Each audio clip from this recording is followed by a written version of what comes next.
용서하고 싶은데 도저히 안 됩니다. 이런 마음 가져본 적 있으십니까?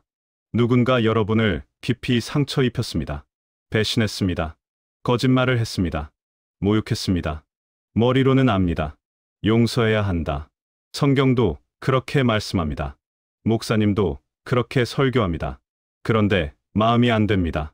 그 사람 얼굴만 떠올려도 화가 납니다.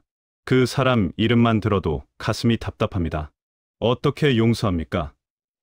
그 사람이 한 짓을 아십니까? 그냥 넘어가라고요? 여러분, 오늘 제가 이 시간 여러분께 중요한 진실을 말씀드리겠습니다. 시작 전 구독과 좋아요 부탁드립니다. 용서는 그 사람을 위한 것이 아닙니다. 용서는 바로 여러분을 위한 것입니다. 용서하지 못하면 여러분이 가장 큰 피해를 봅니다. 용서하지 못하면 여러분의 인생이 멈춥니다. 용서하지 못하면 하나님의 축복이 막힙니다. 오늘 우리는 성경에 나오는 네 사람의 용서 이야기를 보게 될 것입니다. 요셉, 그는 형들에게 팔려 노예가 되었지만 형들을 용서했습니다. 스데반, 그는 돌에 맞아 죽어가면서도 돌을 던지는 자들을 용서했습니다. 예수님, 그는 십자가에 달려 고통받으면서도 자신을 못 박은 자들을 용서했습니다. 빌레몬, 그는 자신에게서 도망친 종 오네시모를 용서하고 다시 받아들였습니다. 이 네 사람의 이야기를 통해 우리는 용서의 능력을 배우게 될 것입니다. 그리고 구체적으로 어떻게 용서할 수 있는지, 용서의 단계를 배우게 될 것입니다. 또한 용서하지 못하면 어떤 일이 일어나는지도 보게 될 것입니다. 지금부터 100분 동안 집중해서 들어주시기 바랍니다. 이 말씀이 여러분의 마음에 자유를 가져다 줄 것입니다. 왜 용서가 이렇게 어려운가? 먼저 우리가 이해해야 할 것이 있습니다. 왜 용서가 이렇게 어려운 걸까요? 첫 번째 이유, 상처가 너무 깊기 때문입니다. 누군가 여러분을 배신했습니다. 가장 믿었던 사람이 등을 돌렸습니다. 사랑했던 사람이 거짓말을 했습니다. 의지했던 사람이 여러분을 버렸습니다. 그 상처가 너무 깊어서 잊을 수가 없습니다. 밤에 잠을 자려고 누우면 그 생각이 납니다. 아침에 눈을 뜨면 또 그 생각입니다. 하루 종일 그 상처가 여러분을 괴롭힙니다. 두 번째 이유, 분노가 정당하다고 느끼기 때문입니다. 내가 화낼 만하지 않습니까? 내가 미워할 만하지 않습니까? 그 사람이 잘못했는데 내가 왜 용서해야 합니까? 이런 생각이 듭니다. 그리고 이 생각은 어느 정도 맞습니다. 정말로 상대방이 잘못했습니다. 정말로 상대방이 사과해야 합니다. 정말로 상대방이 책임을 져야 합니다. 그런데 문제는 이것입니다. 상대방이 사과할 때까지 기다리는 동안 여러분은 계속 고통받습니다. 상대방은 멀쩡히 잘 사는데 여러분만 밤마다 괴로워합니다. 세 번째 이유, 용서를 약함으로 생각하기 때문입니다. 용서하면 지는 것 아닙니까? 용서하면 바보 되는 것 아닙니까? 용서하면 또 당하는 것 아닙니까? 많은 사람들이 이렇게 생각합니다. 용서는 약한 사람이 하는 것이다. 용서는 패배를 인정하는 것이다. 용서는 굴복하는 것이다. 그래서 용서하지 않습니다. 그런데 여러분, 이것이 사실일까요? 용서가 정말 약함입니까? 아닙니다. 성경은 정반대로 말합니다. 용서는 가장 강한 사람만이 할 수 있는 것입니다. 용서는 가장 용감한 사람만이 할 수 있는 것입니다. 용서는 하나님의 능력이 필요한 것입니다. 네 번째 이유, 용서의 방법을 모르기 때문입니다. 용서하고 싶은데 어떻게 합니까? 마음으로 용서했다고 하는데 계속 생각납니다. 용서했다고 말은 했는데 진짜 용서가 아닌 것 같습니다. 많은 사람들이 이렇게 말합니다. 용서하고 싶은 마음은 있는데 구체적으로 어떻게 해야 할지 모릅니다. 그래서 오늘 우리는 성경이 알려주는 용서의 단계를 배우게 될 것입니다. 여러분, 그런데 용서하지 못하면 어떤 일이 일어나는지 아십니까? 지금부터 이것을 보게 될 것입니다. 그리고 놀라운 사실은 용서하지 못하는 것이 여러분에게 가장 큰 해를 끼친다는 것입니다. 용서하지 못하면 생기는 일, 용서하지 못하면 무슨 일이 일어날까요? 첫째, 분노의 감옥에 갇힙니다. 용서하지 못한 사람은 자유롭지 못합니다. 마음속에 분노가 가득합니다. 그 분노가 여러분을 가둬버립니다. 아침에 일어나도 분노, 밤에 자려고 해도 분노, 일을 해도 분노, 쉬려고 해도 분노. 분노가 여러분의 생각을 지배합니다. 분노가 여러분의 감정을 지배합니다. 분노가 여러분의 인생을 지배합니다. 히브리서 12장 15절에 이런 말씀이 있습니다. 너희는 돌아보아 하나님의 은혜에 이르지 못하는 자가 있는가 두려워하고 쓴 뿌리가 나서 괴롭게 하고 그로 말미암아 많은 사람이 더러움을 입을까 두려워하라. 쓴 뿌리. 이것이 바로 용서하지 못한 마음입니다. 이 쓴 뿌리가 여러분을 괴롭게 합니다. 둘째, 건강을 해칩니다. 의학적으로 증명된 사실입니다. 용서하지 못하고 계속 분노하면 몸이 병듭니다. 혈압이 올라갑니다. 심장에 무리가 갑니다. 소화가 안 됩니다. 잠을 못 잡니다. 두통이 생깁니다. 우울증이 옵니다. 미국 존스 홉킨스 의대 연구팀이 연구했습니다. 용서하지 못하는 사람들은 용서하는 사람들보다 심장병에 걸릴 확률이 3배나 높았습니다. 용서하지 못하는 것은 독을 마시는 것과 같습니다. 그런데 그 독이 상대방을 죽이는 것이 아니라 자기 자신을 죽입니다. 셋째, 관계가 파괴됩니다. 용서하지 못하는 사람은 다른 관계도 망칩니다. 한 사람을 용서하지 못하면 그 분노가 다른 사람에게도 튀어나갑니다. 배우자에게 화를 냅니다. 자녀에게 짜증을 냅니다. 동료에게 예민하게 반응합니다. 친구들과 멀어집니다. 용서하지 못한 마음은 전염병과 같습니다.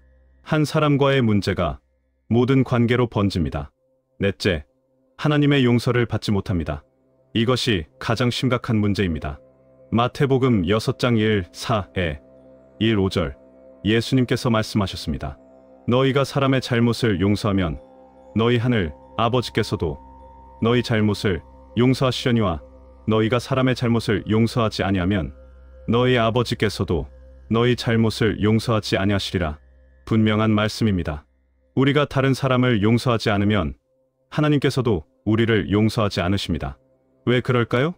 우리가 다른 사람을 용서하지 않는 것은 우리 자신이 얼마나 많이 용서받았는지 잊어버렸다는 증거이기 때문입니다.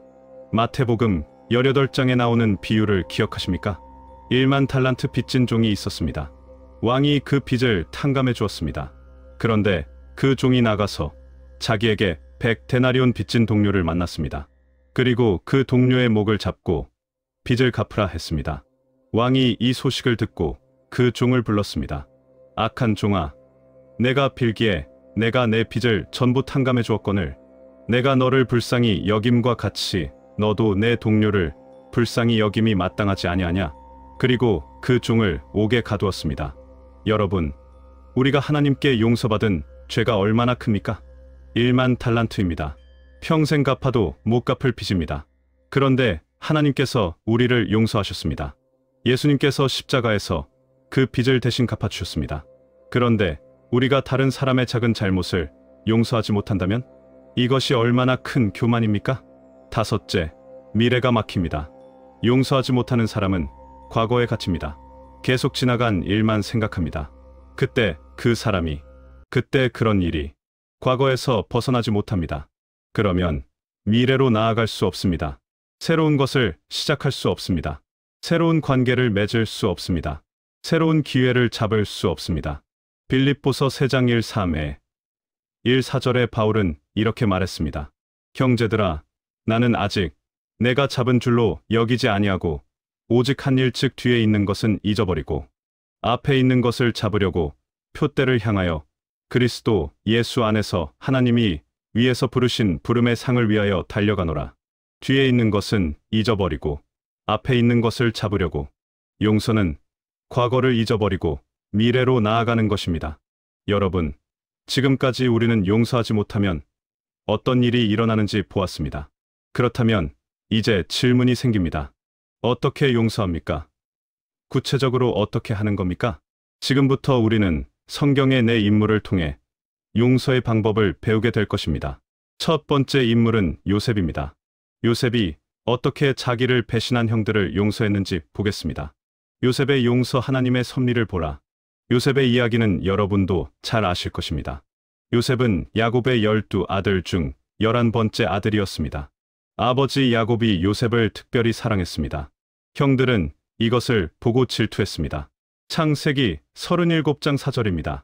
그의 형들이 아버지가 형제들보다 그를 더 사랑함을 보고 그를 미워하여 그에게 편안하게 말할 수 없었더라.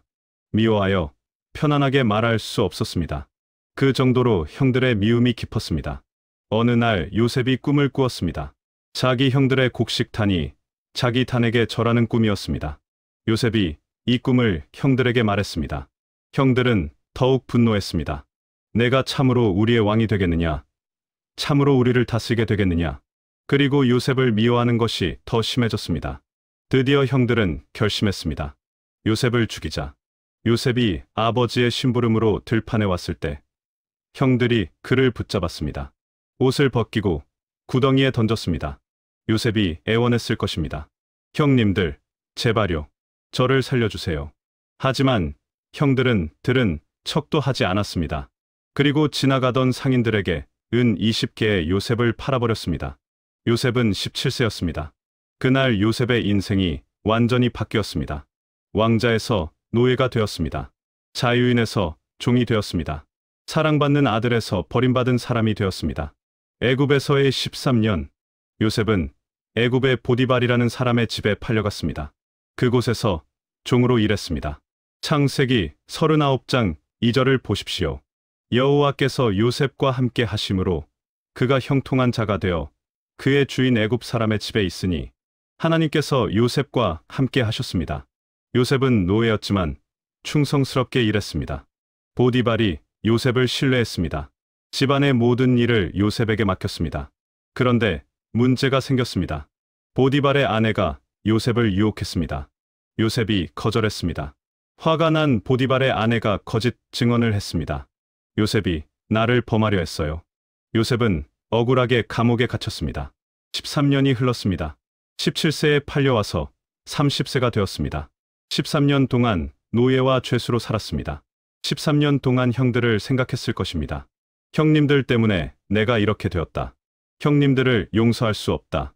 형님들이 이어서 못 살겠다. 이런 생각을 할 만도 했습니다. 그런데 요셉은 달랐습니다. 감옥에서도 충성스럽게 일했습니다. 하나님을 원망하지 않았습니다. 형들을 저주하지 않았습니다. 왜 그럴 수 있었을까요? 요셉은 한 가지를 믿었기 때문입니다. 하나님께서 자기와 함께 하신다는 것을 믿었습니다.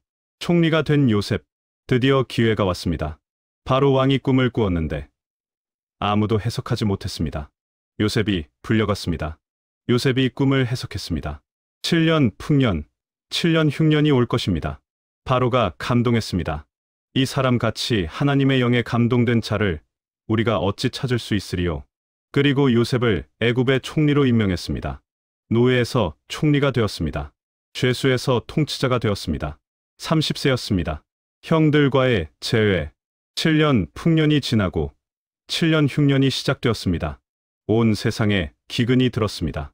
가나안에도 기근이 들었습니다. 요셉의 아버지 야곱이 아들들에게 말했습니다. 애굽에 곡식이 있다니 내려가서 사오라. 형들이 애굽으로 왔습니다. 그리고 총리 앞에 절했습니다. 그 총리가 누구입니까? 요셉이었습니다. 요셉이 형들을 알아봤습니다. 하지만 형들은 요셉을 알아보지 못했습니다. 요셉의 마음이 어떠했을까요? 드디어 복수할 때가 왔다.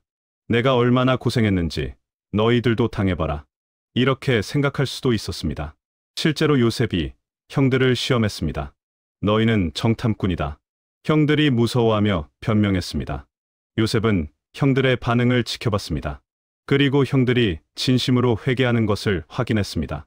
특히 유다가 막내 베냐민을 대신해서 종이 되겠다고 말했을 때였습니다. 창세기 44장 33절. 유다가 말했습니다.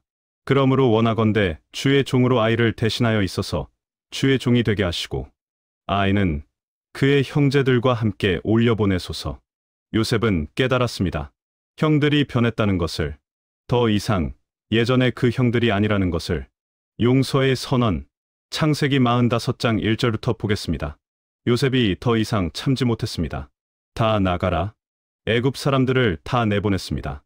그리고 형들에게 큰 소리로 말했습니다. 나는 요셉이요. 내 아버지께서 아직 살아 계시니까. 형들이 놀라서 대답하지 못했습니다. 두려워 떨었습니다. 요셉이 말했습니다. 창세기 45장 4에 5절입니다.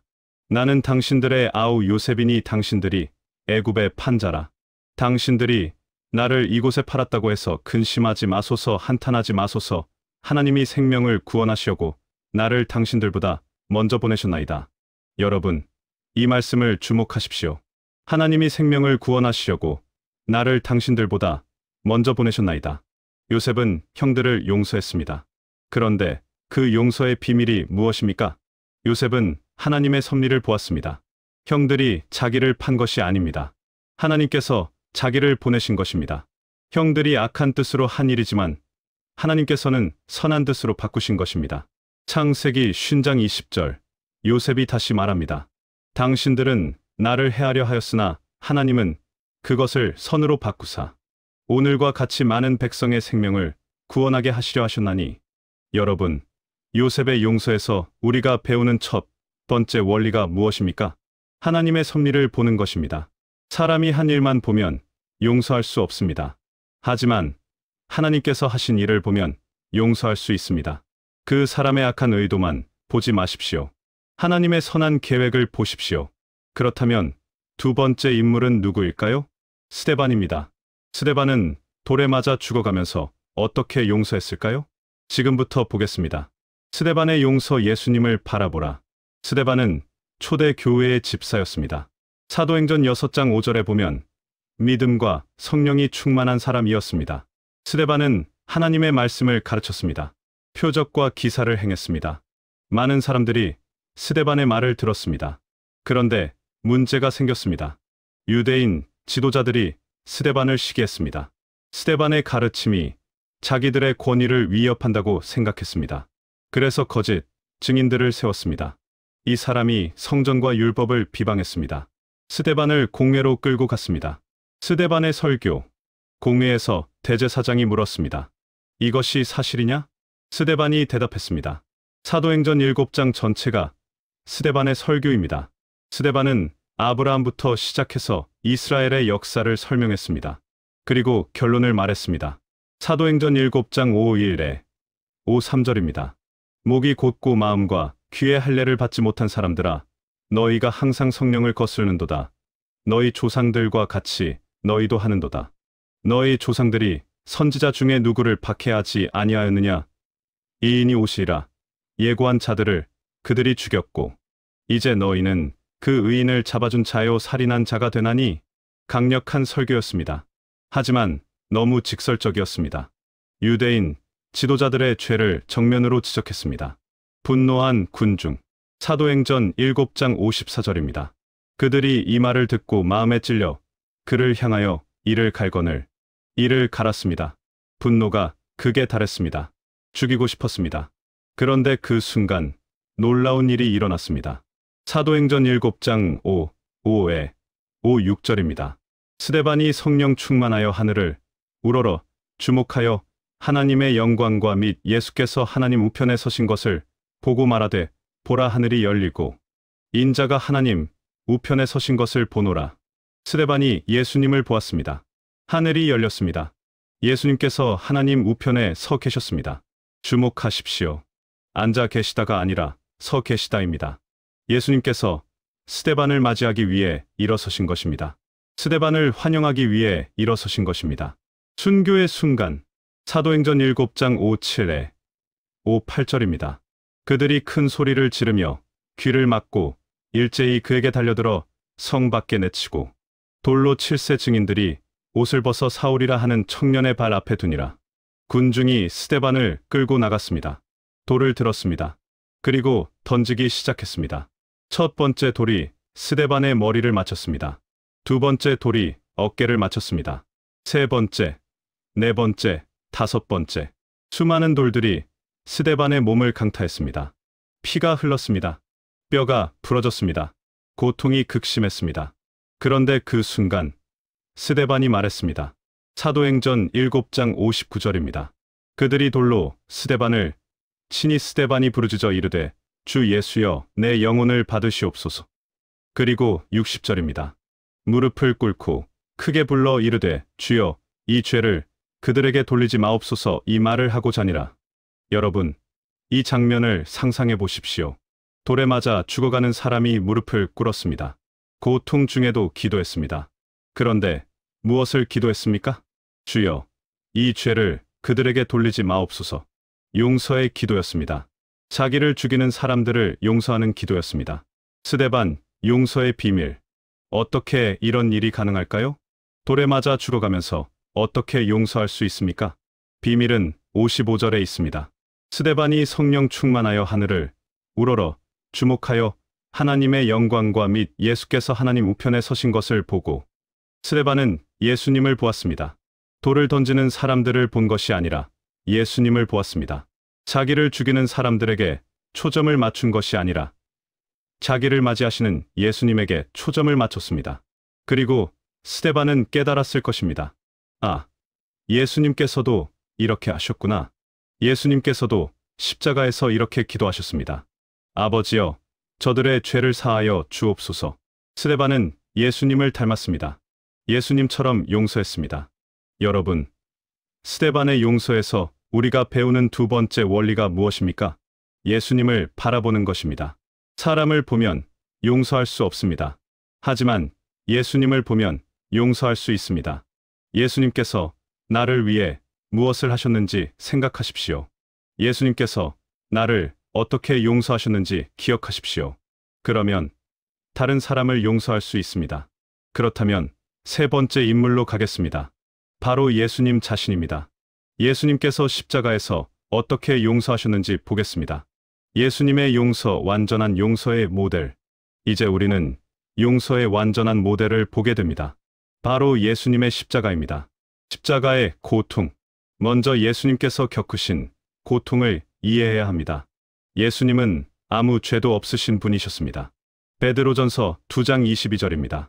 그는 죄를 범하지 아니하시고 그 입에 거짓도 없으시며 완전히 깨끗하신 분이셨습니다. 완전히 의로우신 분이셨습니다. 그런데 사람들이 예수님을 붙잡았습니다. 거짓 증인들을 세웠습니다. 불법적인 재판을 했습니다. 군중들이 소리쳤습니다. 십자가에 못 박으라. 십자가에 못 박으라. 빌라도가 예수님을 채찍질했습니다. 로마 병정들이 가시 면류관을 씌웠습니다. 얼굴을 때렸습니다. 침을 뱉었습니다. 조롱했습니다. 유대인의 왕 만세. 그리고 십자가를 지우고 골고다로 끌고 갔습니다. 십자가에 눕혔습니다. 손에 못을 박았습니다. 발에 못을 박았습니다. 십자가를 세웠습니다. 예수님께서 매달리셨습니다. 못이 박힌 손과 발에서 피가 흘렀습니다. 숨을 쉴 때마다 고통이 밀려왔습니다. 몸의 무게가 못 박힌 손과 발에 걸렸습니다. 의학적으로 십자가형은 가장 잔인한 형벌이었습니다. 천천히 죽어가는 형벌이었습니다. 질식으로 죽는 형벌이었습니다. 조롱하는 사람들. 그런데 사람들이 예수님을 조롱했습니다. 마태복음 27장 3-9에 4절을 보십시오. 지나가는 자들은 자기 머리를 흔들며 예수를 모욕하여 이르되 성전을 헐고 사흘에 짓는 자여, 내가 만일 하나님의 아들이어든 자기를 구원하고 십자가에서 내려오라. 그들이 또 그와 함께 십자가에 못 박힌 강도들도 같은 말로 욕하더라. 십자가 밑에서 사람들이 비웃었습니다. 종교 지도자들이 조롱했습니다. 심지어 같이 십자가에 달린 강도들도 욕했습니다. 예수님은 완전히 홀로였습니다. 제자들도 다 도망갔습니다. 베드로는 3번 부인했습니다. 예수님은 완전히 버림받으셨습니다. 용서의 기도. 그런데 그 순간 예수님께서 입을 여셨습니다. 누가복음 23장 34절입니다. 이에 예수께서 이르시되 아버지, 저들의 죄를 사하여 주옵소서. 자기들이 하는 것을 알지 못함이니이다. 아버지, 저들의 죄를 사하여 주옵소서. 여러분, 이것이 예수님의 첫 번째 말씀이었습니다. 십자가에서 가장 먼저 하신 말씀이 용서의 기도였습니다. 저주가 아니었습니다. 분노가 아니었습니다. 원망이 아니었습니다. 용서였습니다. 아버지, 저들을 용서하소서. 누구를 용서하라고 하셨습니까? 자신을 십자가에 못 박은 사람들을 용서하라고 하셨습니다. 자신에게 침 뱉은 사람들을 용서하라고 하셨습니다. 자신을 조롱한 사람들을 용서하라고 하셨습니다. 자신을 버린 제자들을 용서하라고 하셨습니다. 모든 사람을 용서하라고 하셨습니다. 용서의 이유. 그런데 예수님께서 말씀하신 이유를 주목하십시오. 자기들이 하는 것을 알지 못함이니이다. 자기들이 모릅니다. 자기들이 무슨 일을 하는지 모릅니다. 자기들이 누구를 십자가에 못 박는지 모릅니다. 자기들이 누구를 죽이는지 모릅니다. 예수님께서는 이것을 아셨습니다. 사람들의 무지를 아셨습니다. 사람들의 연약함을 아셨습니다. 사람들의 죄성을 아셨습니다. 그래서 용서하셨습니다. 우리를 위한 용서. 그런데 여러분, 더 놀라운 사실이 있습니다. 예수님께서 십자가에서 용서하신 저들은 누구입니까? 당시 그 자리에 있던 사람들만이 아닙니다. 우리입니다. 여러분과 저입니다. 우리의 죄 때문에 예수님께서 십자가에 달리셨습니다. 이사야 53장 5절입니다. 그가 찔림은 우리의 허물 때문이요. 그가 상함은 우리의 죄악 때문이라. 그가 징계를 받음으로 우리는 평화를 누리고 그가 채찍에 맞음으로 우리는 나음을 받았도다. 예수님께서 우리를 용서하셨습니다. 우리가 무슨 짓을 했는지도 모르고 죄를 지을 때 예수님께서 용서하셨습니다. 우리가 예수님을 무시하고 살 때 예수님께서 용서하셨습니다. 우리가 죄를 즐기며 살 때 예수님께서 용서하셨습니다. 로마서 5장 8절입니다. 우리가 아직 죄인 되었을 때에 그리스도께서 우리를 위하여 죽으심으로 하나님께서 우리에 대한 자기의 사랑을 확증하셨느니라. 여러분, 예수님의 용서에서 우리가 배우는 세 번째 원리가 무엇입니까? 먼저 용서하는 것입니다. 상대방이 사과하기를 기다리지 마십시오. 상대방이 뉘우치기를 기다리지 마십시오. 먼저 용서하십시오. 예수님께서 그렇게 하셨습니다. 우리가 뉘우치기 전에 먼저 용서하셨습니다. 우리가 돌이키기 전에 먼저 사랑하셨습니다. 이제 마지막 네 번째 인물로 가겠습니다. 빌레몬과 오네시모의 이야기입니다. 이 이야기에서 우리는 용서의 실천적 방법을 배우게 될 것입니다. 빌레몬의 용서, 관계의 회복. 빌레몬서는 신약 성경 중 가장 짧은 책 중 하나입니다. 단 25절밖에 안 됩니다. 하지만 이 짧은 편지의 용서와 화해의 아름다운 이야기가 담겨 있습니다. 등장인물, 3명의 인물이 나옵니다. 첫째, 빌레몬입니다. 골로새 교회에 부유한 성도였습니다. 바울에 의해 복음을 듣고 믿게 되었습니다. 집이 넓어서 교회가 그의 집에서 모였습니다. 둘째, 오네시모입니다. 빌레몬의 종이었습니다. 당시 로마 제국에는 노예 제도가 있었습니다. 오네시모는 빌레몬의 소유였습니다. 셋째, 바울입니다. 사도 바울입니다. 이 편지를 쓴 사람입니다. 당시 로마 감옥에 갇혀 있었습니다. 오네시모의 배신. 어느 날 오네시모가 도망쳤습니다. 주인 빌레몬의 집에서 도망쳤습니다. 아마 돈이나 물건을 훔쳐서 도망쳤을 것입니다. 빌레몬서 18절에 그가 만일 내게 불의를 행하였거나 내게 빚진 것이 있으면 이라는 표현이 나옵니다. 오네시모는 로마로 도망쳤습니다. 그곳에서 바울을 만났습니다. 바울이 오네시모에게 복음을 전했습니다. 오네시모가 믿음을 받아들였습니다. 새 사람이 되었습니다. 바울이 오네시모를 사랑했습니다. 빌레몬서 10절. 바울은 오네시모를 옥중에서 낳은 아들이라고 부릅니다. 바울의 편지. 그런데 문제가 있었습니다. 오네시모는 도망친 종이었습니다. 법적으로 빌레몬의 소유였습니다. 다시 돌아가야 했습니다. 하지만 두려웠습니다. 당시 법에 따르면 도망친 종은 죽임을 당할 수도 있었습니다. 주인이 채찍질을 할 수도 있었습니다. 감옥에 가둘 수도 있었습니다. 오네시모는 돌아가기가 무서웠습니다. 그래서 바울이 편지를 썼습니다. 빌레몬에게 쓴 편지입니다. 이 편지가 바로 빌레몬서입니다. 용서를 구하는 편지. 빌레몬서를 읽어보겠습니다. 8에 9절입니다. 그러므로 내가 그리스도 안에서 아주 담대하게 내게 마땅한 일을 명할 수 있으나 도리어 사랑으로서 간구하노라. 바울은 명령할 수도 있었습니다. 사도로서 권위가 있었습니다. 하지만 명령하지 않았습니다. 사랑으로 간구했습니다. 1공에 1-2절입니다. 옥중에서 낳은 아들 오네시모를 위하여 내게 간구하노라. 그가 전에는 내게 무익하였으나 이제는 나와 내게 유익함으로 내게 그를 돌려보내노니 그는 내 신복이라. 오네시모가 변했다고 말합니다. 전에는 무익했지만 이제는 유익하다고 말합니다. 1-5에 1-6절이 핵심입니다. 그가 잠시 떠나게 된 것은 이를 인하여 그를 영원히 두게 함이니 이후로는 종과 같이 대하지 아니하고 종 이상으로 곧 사랑받는 형제로 둘자라. 여기 바울이 놀라운 제안을 합니다. 오네시모를 종으로 대하지 말고 형제로 대하라고 합니다. 주인과 종의 관계가 아니라 형제의 관계로 바꾸라고 합니다. 1:7에 1:8절입니다. 그러므로 내가 나를 동력자로 알진대 그를 영접하기를 내게 하듯 하고 그가 만일 내게 불의를 행하였거나 내게 빚진 것이 있으면 그것을 내 앞으로 계산하라. 바울이 오네시모의 빚을 대신 갚겠다고 합니다. 오네시모가 훔친 것이 있으면 바울이 갚겠다고 합니다. 19절입니다. 나 바울이 친필로 쓰노니 내가 갚으리라. 바울이 친필로 보증을 섭니다. 빌레몬의 선택. 이제 공은 빌레몬에게 넘어갔습니다. 빌레몬이 선택해야 했습니다. 용서할 것인가? 벌할 것인가? 형제로 받아들일 것인가? 종으로 다시 부릴 것인가? 법적으로는 빌레몬이 완전히 옳았습니다. 오네시모가 잘못했습니다. 오네시모가 도망쳤습니다. 오네시모가 손해를 끼쳤습니다. 빌레몬이 처벌할 수도 있었습니다. 하지만 바울은 용서를 간구했습니다. 빌레몬서는 빌레몬이 어떻게 반응했는지 기록하지 않습니다. 하지만 역사가들은 빌레몬이 오네시모를 용서했다고 믿습니다. 왜냐하면 이 편지가 보존되었기 때문입니다. 만약 빌레몬이 거절했다면 이 편지를 보관하지 않았을 것입니다. 그리고 초대 교회 전승에 따르면 오네시모는 나중에 에베소 교회의 감독이 되었습니다. 종에서 감독이 되었습니다. 용서와 화해가 이루어진 것입니다. 여러분, 빌레몬의 이야기에서 우리가 배우는 네 번째 원리가 무엇입니까? 관계를 회복하는 것입니다. 용서는 단순히 마음속으로만 하는 것이 아닙니다. 구체적으로 관계를 회복하는 것입니다.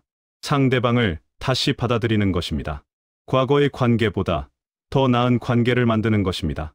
빌레몬과 오네시모는 더 이상 주인과 종이 아니었습니다. 그들은 형제가 되었습니다.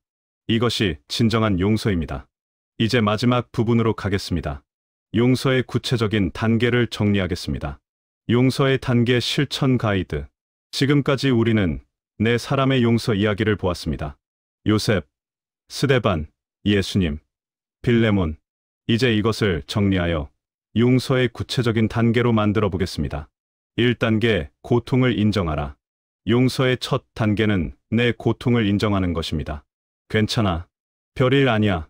이렇게 부인하지 마십시오. 아픕니다. 상처받았습니다. 화가 납니다. 이것을 솔직하게 인정하십시오. 시편 기자들은 솔직했습니다. 시편 13편 1에 2절입니다. 여호와여, 어느 때까지니까 나를 영원히 잊으시나이까? 주의 얼굴을 나에게서 어느 때까지 숨기시겠나이까? 내가 내 영혼에 근심하고 종일토록 마음에 슬픔을 품기를 어느 때까지 하오며. 고통을 인정하는 것은 약함이 아닙니다. 정직함입니다. 2단계, 하나님께 맡기라. 두 번째 단계는 복수를 하나님께 맡기는 것입니다. 로마서 12장 19절입니다. 내 사랑하는 자들아, 너희가 친히 원수를 갚지 말고 하나님의 진노하심에 맡기라. 기록되었으되 원수 갚는 것이 내게 있으니 내가 갚으리라고 주께서 말씀하시니라. 하나님께서 공의로우신 재판장이십니다. 하나님께서 모든 것을 아십니다. 하나님께서 심판하실 것입니다. 여러분이 복수할 필요가 없습니다. 하나님께 맡기십시오. 3단계, 상대방을 위해 기도하라. 세 번째 단계는 상대방을 위해 기도하는 것입니다. 마태복음 5장 44절. 예수님께서 말씀하셨습니다. 나는 너희에게 이르노니 너희 원수를 사랑하며 너희를 박해하는 자를 위하여 기도하라. 이것이 가장 어려운 단계입니다. 어떻게 원수를 위해 기도합니까? 처음에는 형식적일 수 있습니다. 하나님, 그 사람을 축복하소서. 말로는 이렇게 하지만 마음은 그렇지 않을 수 있습니다. 괜찮습니다. 계속 기도하십시오. 시간이 지나면서 마음이 변할 것입니다. 기도하는 동안 하나님께서 여러분의 마음을 바꾸실 것입니다. 4단계, 축복하라. 네 번째 단계는 상대방에게 선을 행하는 것입니다. 로마서 12장 20에 21절입니다. 내 원수가 줄거든 먹이고 목마르거든 마시게 하라. 그리하는 것은 내가 숯불을 그 머리에 쌓아놓는 것이니라. 악에게 지지 말고 선으로 악을 이기라. 구체적으로 선을 행하십시오. 도움이 필요하면 도와주십시오. 친절하게 대하십시오. 이것이 쉽지 않습니다. 하지만 이것이 진정한 용서입니다. 5단계의 관계를 회복하라. 5번째 단계는 가능하다면 관계를 회복하는 것입니다. 마태복음 5장 23에 24절입니다. 그러므로 예물을 제단에 드리려다가 거기서 내 형제에게 원망들을 만한 일이 있는 것이 생각나거든. 예물을 제단 앞에 두고 먼저 가서 내 형제와 화목하고 그 후에 와서 예물을 드리라. 물론 모든 관계가 회복되는 것은 아닙니다. 상대방이 원하지 않을 수도 있습니다. 상황이 허락하지 않을 수도 있습니다. 하지만 여러분의 마음에서는 회복되어야 합니다. 여러분 쪽에서는 준비가 되어 있어야 합니다. 6단계 계속 용서하라. 마지막 단계는 계속 용서하는 것입니다. 한 번 용서했다고 끝이 아닙니다. 상처가 다시 생각날 때마다 용서해야 합니다. 베드로가 예수님께 물었습니다. 마태복음 18장 21절입니다. 주여, 형제가 내게 죄를 범하면 몇 번이나 용서하여 주리이까? 7번까지 하오리이까? 예수님께서 대답하셨습니다. 22절입니다. 7번뿐 아니라 7번을 70번까지라도 할지니라. 490번. 사실상 무한대로 용서하라는 뜻입니다. 용서는 한 번의 결단이 아닙니다. 계속되는 선택입니다. 매일, 매 순간 용서를 선택해야 합니다. 여러분, 오늘 우리는 용서에 대해 깊이 살펴보았습니다. 요셉, 스데반, 예수님, 빌레몬의 이야기를 보았습니다. 그리고 용서의 구체적인 단계를 배웠습니다. 이제 마지막으로 한 가지만 말씀드리겠습니다. 용서는 여러분 자신을 위한 것입니다. 용서하지 못하면 여러분이 가장 큰 피해를 봅니다. 분노의 감옥에 갇힙니다. 건강을 해칩니다. 관계가 파괴됩니다. 하나님의 축복이 막힙니다. 하지만 용서하면 자유롭습니다. 평안합니다. 건강합니다. 관계가 회복됩니다. 하나님의 축복이 흐릅니다. 오늘 이 시간 결단하시기 바랍니다. 용서하기로 결단하십시오. 쉽지 않을 것입니다. 오랜 시간이 걸릴 수도 있습니다. 하지만 하나님께서 도우실 것입니다. 에베소서 4장 32절 말씀으로 마치겠습니다. 서로 친절하게 하며 불쌍히 여기며 서로 용서하기를 하나님이 그리스도 안에서 너희를 용서하심과 같이 하라. 하나님께서 그리스도 안에서 여러분을 용서하셨습니다. 이제 여러분도 다른 사람을 용서하십시오. 이것이 하나님께서 여러분께 주신 자유입니다. 용서하십시오. 그리고 자유롭게 사십시오. 오늘 이 말씀이 여러분의 마음에 위로가 되고 힘이 되기를 기도합니다. 감사합니다. 구독과 좋아요 부탁드려요.